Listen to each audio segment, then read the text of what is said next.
Hello friends, जय Hind everyone. जैसा कि आप लोगों को पता होगा, उत्तराखंड हमारे देश का पहला ऐसा राज्य बन गया है जहां की यूनिफॉर्म सिविल कोड यानी कि यूसीसी लागू हो चुका है। यूसीसी के तहत एक पॉइंट है, live in a relationship is legal. ठीक है, अब पॉलिटिकल एस्पेक्ट से अगर हम सोचेंगे तो जो उनके पार्टी वाले होंगे वो उनका फेवर करेंगे, जो उनके एंटी पार्टीज में होंगे वो उनका विरोध करेंगे।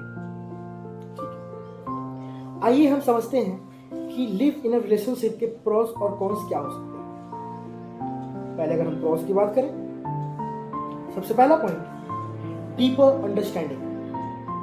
सही बात है, अगर आप लोग एक दूसरे के साथ रिलेशनशिप में हैं तो आप उनको कई हद तक समझ सकते हैं। दूसरी जो बात है वो है टेस्टिंग कंपैटिबिलिटी। ठीक है, यानी कि आपको कितने वैल्यू दे रहे हैं, आप दोनों के इंटरेस्ट कितने सेम हैं, आप लोग के कम्युनिकेशन कितने मैच करते हैं, ये सब चीज आप लोग जान सकते हैं, समझ सकते हैं। तीसरी जो सबसे महत्व भूमिका निभाती है वो है ग्रेटर फ्रीडम।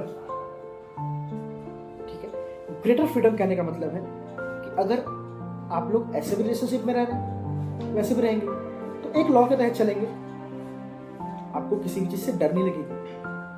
ठीक है, चौथा अगर सोची जाए फाइनेंशियल बेनिफिट्स, बिल्कुल अगर आप लोग एक पार्टनर दो अच्छे से हैं, दोनों अच्छे से जान सकते हैं, समझ सकते हैं, तो आप दोनों एक दूसरे को हेल्प भी कर सकते हैं। Emotional intimacy, closeness, trust towards each other, ये सब चीज आप लोग जान सकते हैं। और एक जो सबसे मेन है गवर्नमेंट की पॉलिसी के हिसाब से, प्रोटेक्शन यूसीसी के तहत, यूनिफॉर्म सिविल कोड के लॉ के तहत आपको गवर्नमेंट की तरफ से प्रोटेक्शन मिलेगी। अब हम समझते हैं इसके कुछ कॉन्स क्या है। पहला जो बेसिकली पॉइंट है वो है सोशल स्टिग्मा, यानी कि जो सोसाइटी का थॉट्स होंगे, सोसाइटी के बिलीव्स होंगे आपके प्रति, that will be negative, it's common. ठीक है, तो ये इसके कॉन्स हैं। उसके बाद अंडरस्टैंडिंग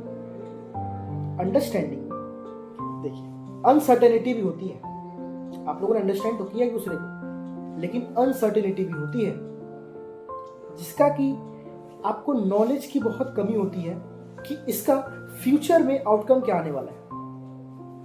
आप लोगों ने अगर एक पंजीकरण करा लिया, रजिस्ट्रेशन करवा लिया, लेकिन आप लोग अभी ये नहीं पता कि उसका फ्यूचर आउटकम क्या होने वाला है, so it can be cons. The lack of formal commitment. The lack of formal commitment कहने का मतलब ये है कि अगर आप लोग एक दूसरे से कुछ वादे कर रहे हैं तो ये जरूरी नहीं कि कल वो निभाना ही पड़ेगा। ठीक है, तो एक तरफ से आप लोग सोच के देखिएगा, पॉलिटिकल लीडर्स के बारे में मैं नहीं कहूँगा कुछ भी, वो अपनी जगह है, मैं अपनी जगह हूँ। तो मैंने एक एस्पेक्ट्स बनाया कि हर एक चीज़ के प्रोस एंड कॉन्स हो सकते हैं, तो यूसीसी में इस पॉइंट के भी प्रोस एंड कॉन्स हैं जो कि मैंने आप लोगों के साथ शेयर किया। Thank you so much and जय हिंद एवरीवन।